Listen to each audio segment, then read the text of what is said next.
नमस्कार दोस्तों, the logical Indian YouTube channel में आप सभी का बहुत बहुत स्वागत है। मैं अधिवक्ता भाविनी उपाध्याय और आपके साथ है माननीय पंकज कुमार त्रिपाठी जी। सर, आपने देखा कि 2023 का चुनाव हुआ, विपक्ष की क्या दशा हुई। इतनी कोशिश करने के बावजूद भी हाथ कुछ नहीं लगा। तो सर, हम यही जानना चाहेंगे अब आज की चर्चा में कि विपक्ष का मुद्दा क्या होना चाहिए। 2024 के चुनाव आ रहे हैं, 2024 के चुनाव में विपक्ष का मुद्दा हम आपसे जानना चाहेंगे। आपने बहुत सही प्रश्न किया है भावनी जी, और यह न केवल विपक्ष के लिए महत्वपूर्ण है बल्कि देश के लिए महत्वपूर्ण है कि 2024 का मुद्दा क्या होना चाहिए। लोग कह रहे हैं कि मोदी सरकार से बेरोजगारी बढ़ी है, विकास रुका है, छोटे मझोले उद्योग करने वालों को नुकसान हुआ है। विपक्ष के नेताओं पर सीबीआई और ईडी ने प्रताड़नापूर्ण कार्रवाई की है। प्रधानमंत्री जिन नेताओं पर घोटाले का आरोप लगाए, अगर उनकी तरफ चले गए तो उनको पद मिला है जी। चुनाव में भी ये बात आई है कि ईवीएम का खेल हुआ है। बहुत सारे लोगों के मन में ऐसे सवाल उठ रहे हैं क्योंकि दशमलव कुछ % का वोट अधिक कम है एमपी में और सीट में इतना बड़ा अंतर है। टोटल ओवरऑल देखा जाए तो कांग्रेस का वोट बीजेपी से ज्यादा है। लेकिन मैं एक बात कहूंगा कि ये सारे मुद्दे, चाहे वो बेरोजगारी के हों, चाहे महंगाई के हों, चाहे किसानों के हों, चाहे विद्यार्थियों के हों, चाहे छोटे मझोले व्यवसायियों के हों, उद्योगियों के हों, सबसे बड़ा मुद्दा है संविधान बचाओ। जब तक संविधान नहीं सुरक्षित है तब तक इनमें से किसी भी हित को पूरा करना या पूरा हो पाना संभव नहीं है। इस नाते इस समय का सबसे जो ज्वलंत मुद्दा हो गया वो है संविधान बचाना। ये बहुत बड़ा मुद्दा है और मैं नहीं कह रहा हूं कि पार्टियों के लिए बड़ा मुद्दा है। हो सकता है कि पार्टियां इसे मुद्दा बनाने की सोच लें, लेकिन जनता को भी समझना पड़ेगा कि संविधान बचाना सबसे बड़ा मुद्दा इस समय का है। सरकार को मन में आया तो जिस सेना के नाम पर हम लोग गर्व से नाम लेते हैं, गर्व करते हैं, हम सब बहुत ताव रखते हैं, उस सेना की भर्ती कर दी गई अग्निवीर की जी। 4 साल में रिटायरमेंट, उसके न जाने कितने कारण बता दिए गए और सब लोग शांत हो गए। अब वही बच्चे जो सुबह दौड़ते थे और पूरी जिंदगी भर के लिए नौकरी पाते थे, मतलब एक निश्चित समय के लिए, अच्छे समय के लिए, वो बेचारे शांत हो गए 4 वर्ष के लिए। किसी ने सोचा कि ये 4 वर्ष के बाद लाकर के उनका करना क्या है, क्यों ऐसा हो रहा है। मणिपुर में इतनी बड़ी हिंसा हुई है, इतनी बड़ी, और सरकार जानबूझ करके हट गई। किसी ने यह सोचा कि ऐसा क्यों कर रही है सरकार, ये मामूली काम नहीं है। तो ये सोचना होगा लोगों को। महिलाओं के लिए मैं कहूंगा कि जिस प्रकार से कहीं भी रेप वगैरह की कार्रवाई की मांग उठी, वहां सरकार हमेशा विक्टिम के खिलाफ खड़ी नजर आई, यानी महिला के खिलाफ। तो किसी ने सोचा कि ऐसा क्यों हो रहा है, क्योंकि देखिए, मैं जिनका जिनका नाम ले रहा हूं, लोकतंत्र है तो कल्याणकारी शासन है। लोकतंत्र तभी है जब संविधान है। जब संविधान नहीं रहेगा तो लोकतंत्र नहीं रहेगा, और जब लोकतंत्र नहीं रहेगा तो पुलिसिया शासन रहेगा। फिर वो संविधान का शासन और कल्याणकारी शासन नहीं रहेगा। और जब पुलिसिया शासन आ जाएगा तो फिर आप बनाए रखिए अपने इंस्टीट्यूट, कोई फायदा नहीं। आप करते रहिए मांग किसी चीज की, कोई फायदा नहीं। इस नाते मेरी समझ से विपक्ष के लिए सबसे बड़ा और सबसे बड़ा, जनता के लिए भी सबसे बड़ा और सबसे बड़ा मुद्दा संविधान बचाने का, संविधान के अनुसार, संविधान को मानने वाली, संविधान में भरोसा रखने वाली, संविधान को अपना संकल्प समझकर जनता में संविधान के हिसाब से योजना लागू करने वाली सरकार बनाना ही दोनों का लक्ष्य, जनता का और विपक्ष का लक्ष्य बनना चाहिए। तो जो बाकी मुद्दे विपक्ष लेकर के चल रही है, तो आप क्या कहना चाहते हैं कि उन मुद्दों की वजह से हार गई नहीं चुनाव?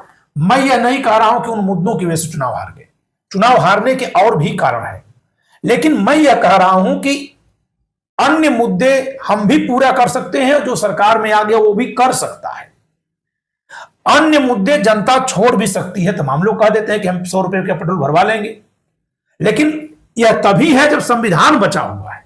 संविधान के खत्म होते ये चुनाव और ये सारी चीजें ऐसे ही रह जाएंगी, हवा की हवा रह जाएंगी। इस नाते ही संविधान को भी सबसे बड़े मुद्दे के रूप में ले आना चाहिए। शेष मुद्दे जो जनता के रोजमर्रा के जीवन से जुड़े हुए हैं उसको तो आप छोड़ नहीं सकते, उस पर तो चर्चा करनी ही पड़ेगी। लेकिन सारे मुद्दे लिख देने के बाद भी, जैसे ये सारे मुद्दे आपने लिख लिए, 1 मुद्दा, 2 मुद्दा, 3 मुद्दा, 4 मुद्दा, सबको संविधान से कवर अप करना है।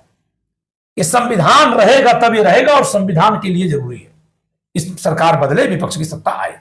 सर, चूंकि ये चुनावी चर्चा है, एक सवाल जहन में है कि जब राहुल गांधी रैली कर रहे थे तो एमपी में काफी अच्छा रिस्पांस था राहुल गांधी जी के लिए, तो क्या एमपी के चुनाव में भी आप संविधान को मुद्दा मानते हैं या कमलनाथ को?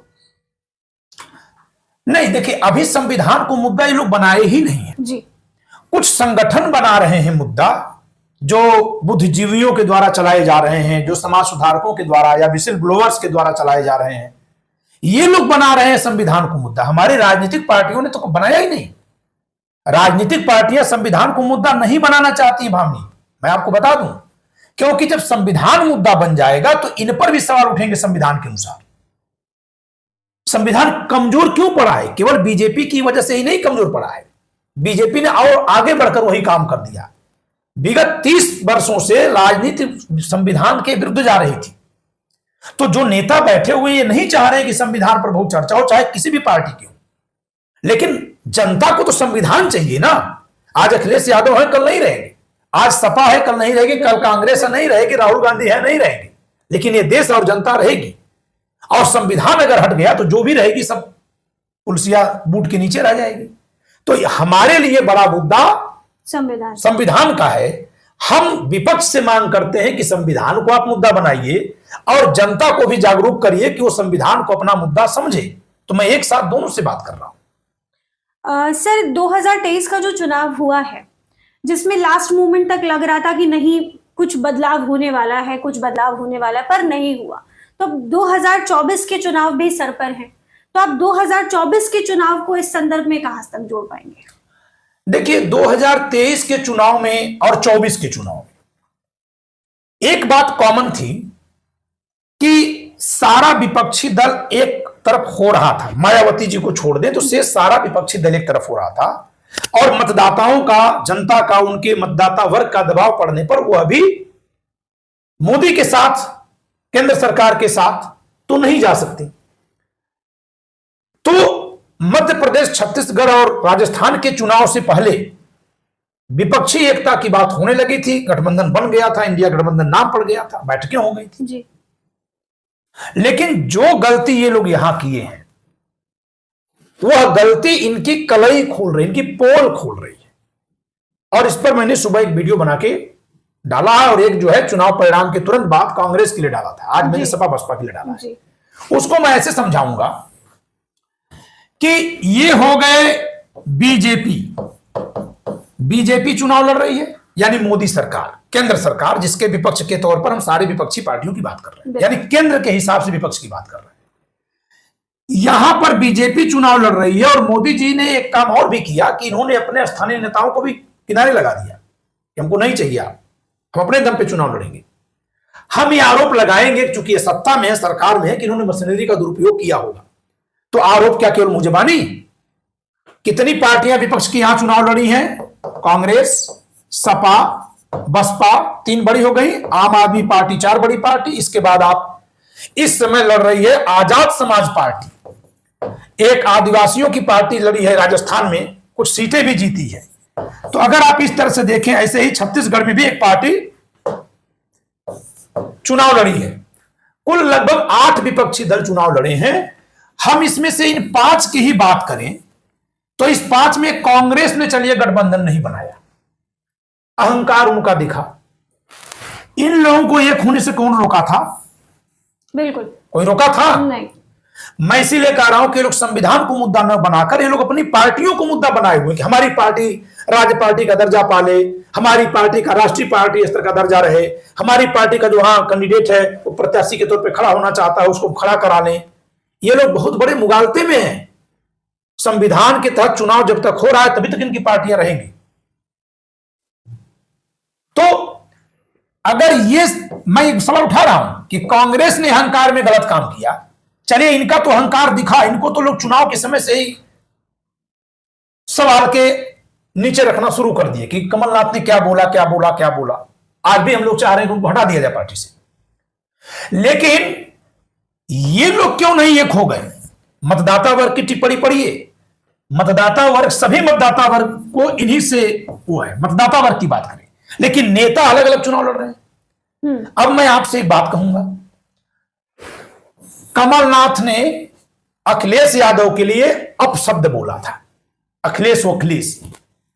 इससे तो अखिलेश यादव के मतदाताओं में वहां उबाल आना चाहिए था।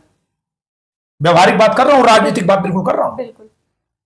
नेता सेंटीमेंट का मौका तलाशते हैं। मैं कमलनाथ की कोई चुनावी रणनीति तो नहीं कह सकता, लेकिन अगर इसको रणनीति मानी जाए, एक दूसरे एंगल से देखिएगा, और मैं आप सबसे चाह रहा हूं ध्यान दीजिएगा, हर समय ऐसी बात दिमाग में नहीं आती है राजनीति की। भावनी, आप ये सोचिए कि चुनाव में अखिलेश यादव खड़े हुए, कहा मध्य प्रदेश में, फिर भी जो उनका मतदाता वर्ग है वो प्रतिशत के आधार पर अगर इनका देख लिया जाए, सपा का प्रतिशत कम हो गया, तो इनका जो पिछला वोट था वो चला गया है किधर? बीजेपी में गया। जबकि कांग्रेस ने जब इनको अपशब्द बका और ये चुनाव में चले गए, यही कहकर के ठीक आप अपशब्द बक रहे तो हम चुनाव में आकर के दिखा रहे हैं, आपके आने पर भी वो मतदाता आपकी तरफ नहीं आया, वो बीजेपी में चला, वो बीजेपी में जा रहा है। बिल्कुल, आपको वोट ही नहीं मिला, आपको वोट नहीं मिला। यानी वह मतदाता आपके अपमान को अपना नहीं जोड़ा।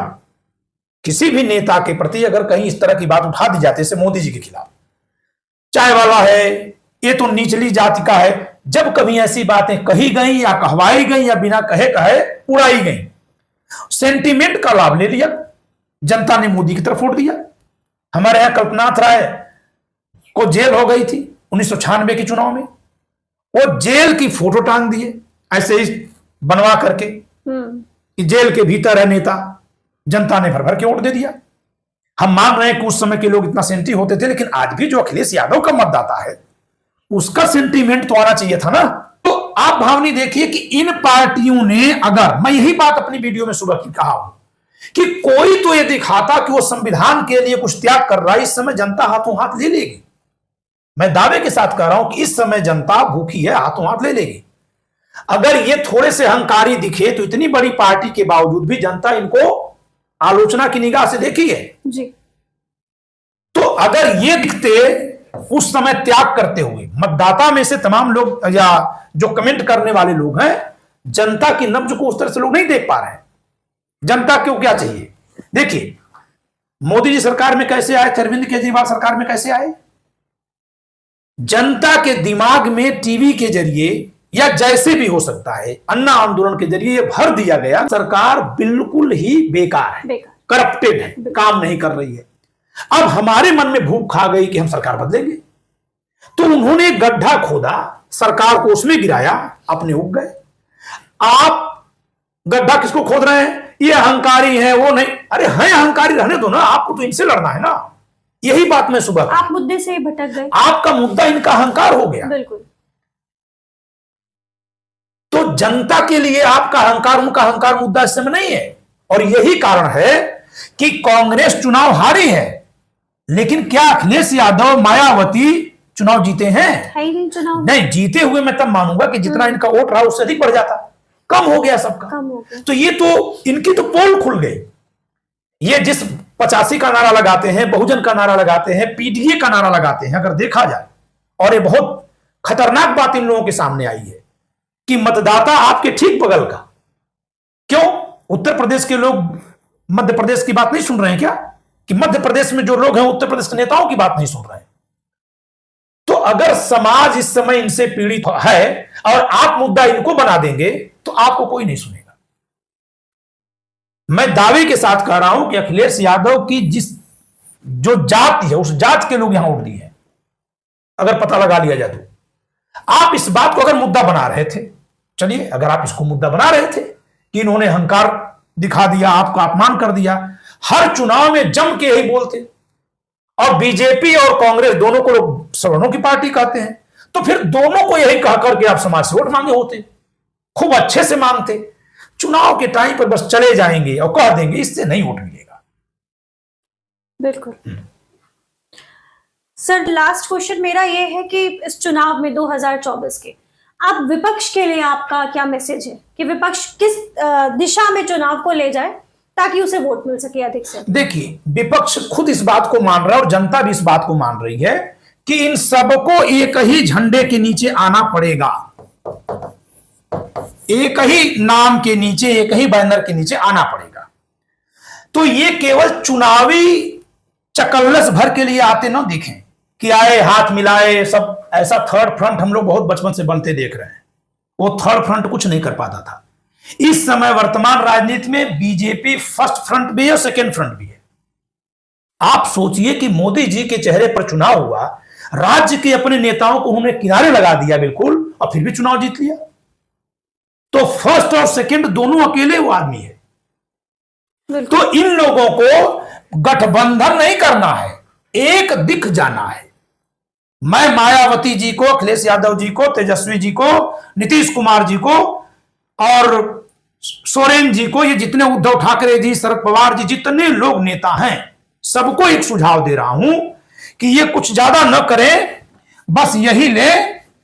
और जो पदयात्रा राहुल गांधी किए थे दक्षिण से उत्तर की, यह लोग पश्चिम से पूरब की यात्रा सब लोग मिलकर करें। बिल्कुल, अकेले राहुल गांधी नहीं, सब लोग मिलकर करें, क्योंकि 2024 का चुनाव जो भी हुआ वो एकदम या तो इधर हो जाएगा उसके बाद देश, या इसके बाद उधर रहेगा।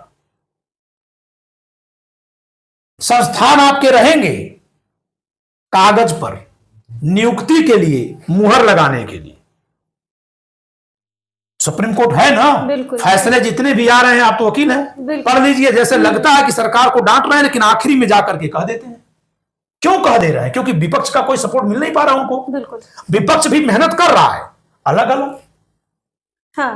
और अगर इसमें मान लेते हैं कि इसमें कांग्रेस गलती करती है, मान लेते हैं एक मिनट के लिए, मान लेते हैं कि इसमें शरद पवार जी गलती करते हैं, मान लेते हैं अखिलेश यादव गलती कर रहे हैं, कोई भी गलती कर रहा है, मायावती जी गलती कर रही है, तो इतना तेजी से हाईलाइट कर दीजिए जनता में कि फिर वो किसी तरफ भी न रह जाए, क्योंकि देश आर पार की लड़ाई लड़ने जा रहा है 2024 में। सर तो गलती क्या इतनी बड़ी है कि संविधान का मुद्दा इतर हो जाए उससे? गलती शायद इतनी बड़ी तो नहीं है। यही तो इनको समझ में नहीं आ रहा। एक्चुअली इन नेताओं ने जो 90 के बाद की राजनीति पैदा हुई, उसमें जो मूल नेता थे वो खत्म हो गए हैं। जैसे कांग्रेस के मूल नेता खत्म हो गए हैं।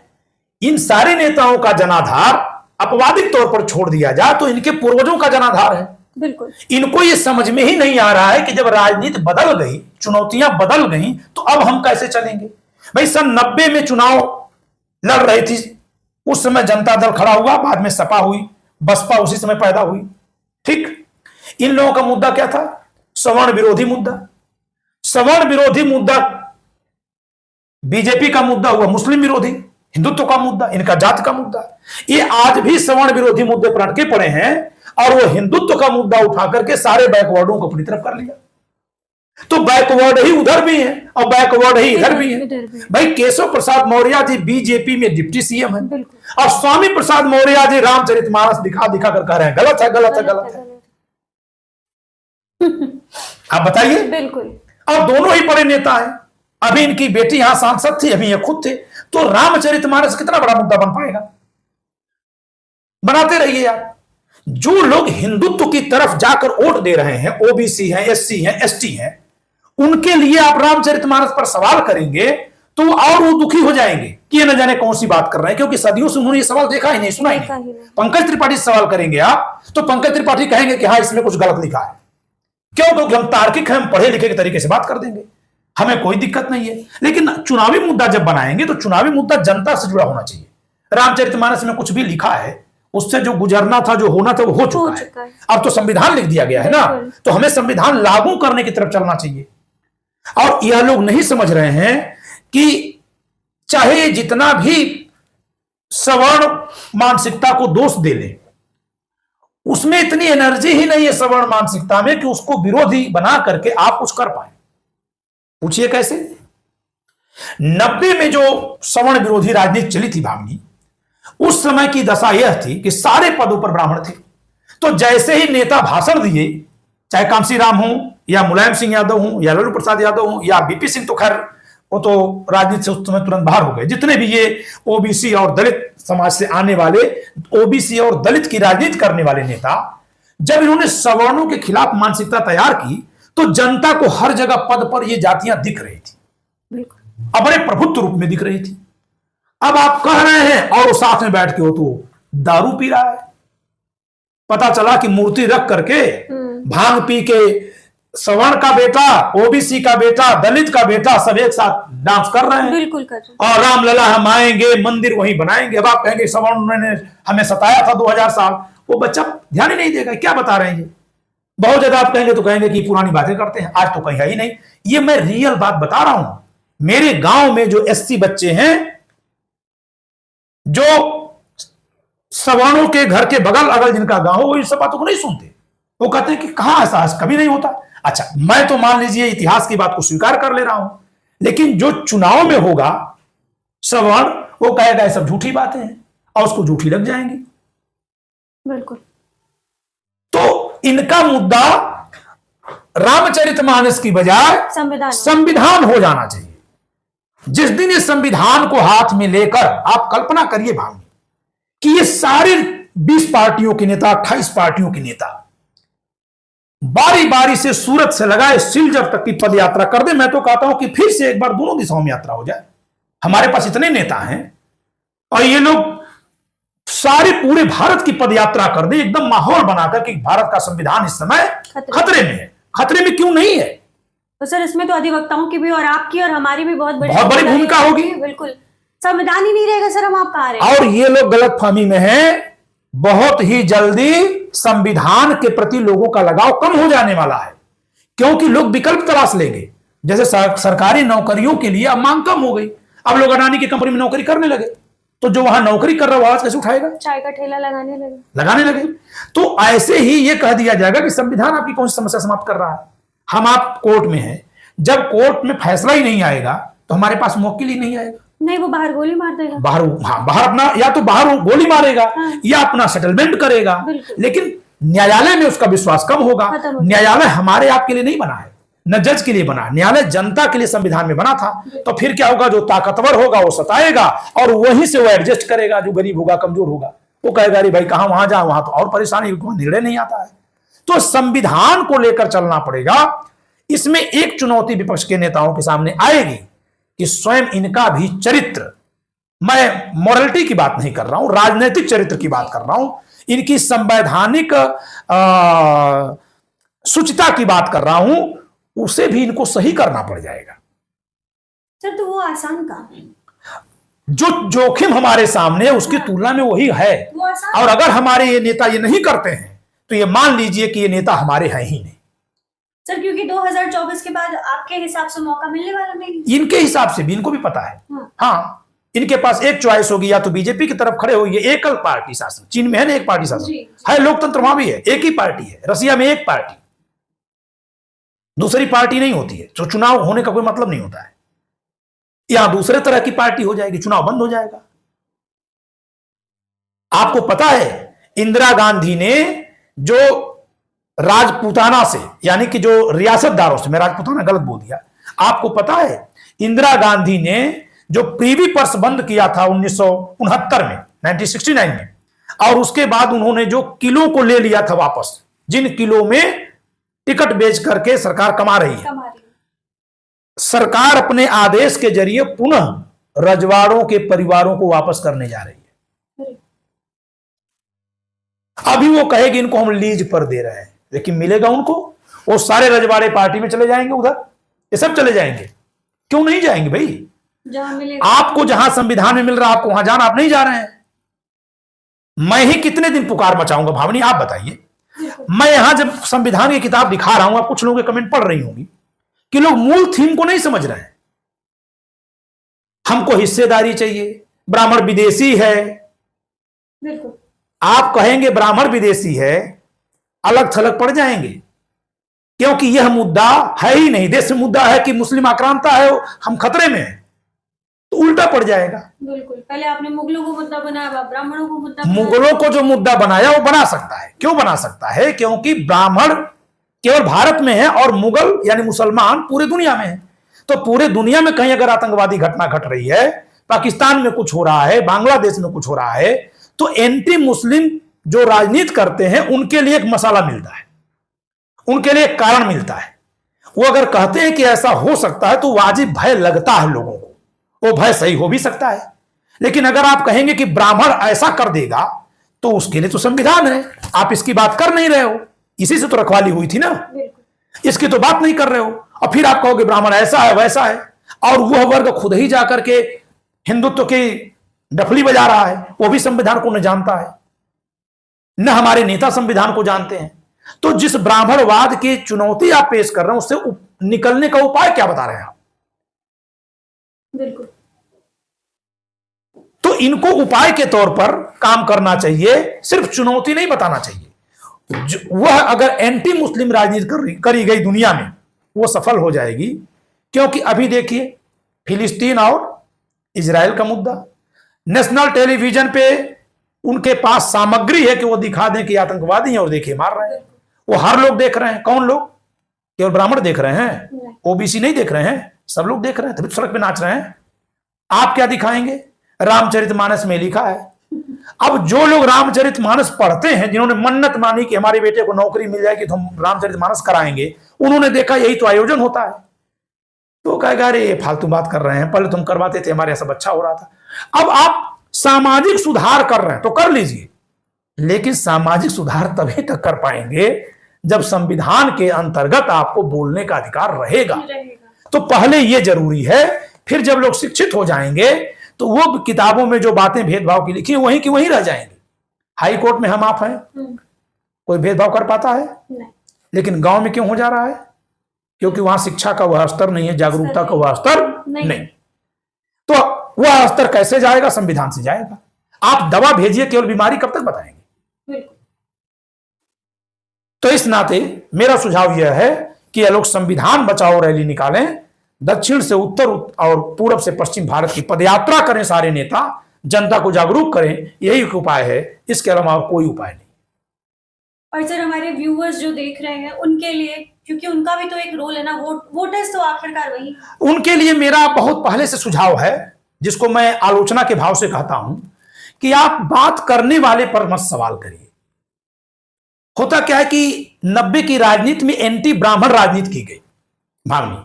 तब मैं कक्षा 10 में था और जब मैं डिग्री कॉलेज में था तो मैं अपवादिक सवर्ण व्यक्ति था जो चुनाव जीता था। वो मेरा जो आज का स्वभाव, यही स्वभाव था, मैं सबसे मिलकर रहता था, गलत कोई किया तो गलत, सही किया तो सही। इस नाते में चुनाव जीता था, नहीं तो कभी वहां सवर्ण चुनाव नहीं जीत पाती थी, क्योंकि वहां संख्या सवर्णों की कम थी। इतना ज्यादा एंटी, आज भी ब्राह्मण जो है कहीं प्रधानी का चुनाव नहीं जीत पा रहे हैं, कहीं एमएलए का चुनाव वहीं जीत पा रहे हैं जहां उनका उस तरह से सेट है, नहीं तो नहीं जीत पा रहे। तो आप उनको राजनीति से तो बाहर कर दिए, लेकिन खुद संविधान से आप बाहर निकल गए, आपको समझ में नहीं आया। तो आप संविधान को लेकर आइए। जैसे जातीय सर्वे की बात हुई, बहुत बड़ा मुद्दा निकाला गया, लेकिन निकला क्या? 25% ब्राह्मण गरीब निकल गए। आप जिस बिल्डिंग में खड़ी हैं, चलिए बाहर से अंदर तक सारे गार्ड का नाम पूछिए, आपको ब्राह्मण, राजपूत, लाला, इक्का दुक्का यादव यही मिलेंगे। सर हमारी बिल्डिंग में भी यही है, हर जगह यही है। कितनी सैलरी उनकी है? 8,000 7,000, ड्यूटी 12 घंटे। तो अब जो उनके अगल बगल का आदमी होगा उसको सिर्फ एंटी ब्राह्मण, एंटी सवर्ण कहानी सुनाएंगे तो नहीं सुनेगा। और दूसरी तरफ जो लोग भी आईएएस आईपीएस बने, अभी कल ही का न्यूज है कि एक इंजीनियर जो है वो डिपोर्ट होकर के गया है, आरटीओ बन गया, 1,000 करोड़ पकड़ा गया उसके पास। आज ही हमारे पास एक साइंटिस्ट है, रिटायर्ड है, वो चाह रहे थे कि उस पर बोलें। उन्होंने कहा कि अरे सर ये न्यूज आपने देखा ना, इस पर वीडियो बनाइए आप। और वो ओबीसी वर्ग से है, मैं जात नहीं बोलूंगा यहां क्योंकि लोग बुरा मान जाएंगे, वो ओबीसी वर्ग से है। तो वही सामने आ जाएंगे कि भाई संसाधन तो इनके पास भी है। तो वह मुद्दा उस तरह से नहीं चल पाएगा जिस तरह से विपक्ष करना चाह रहा है।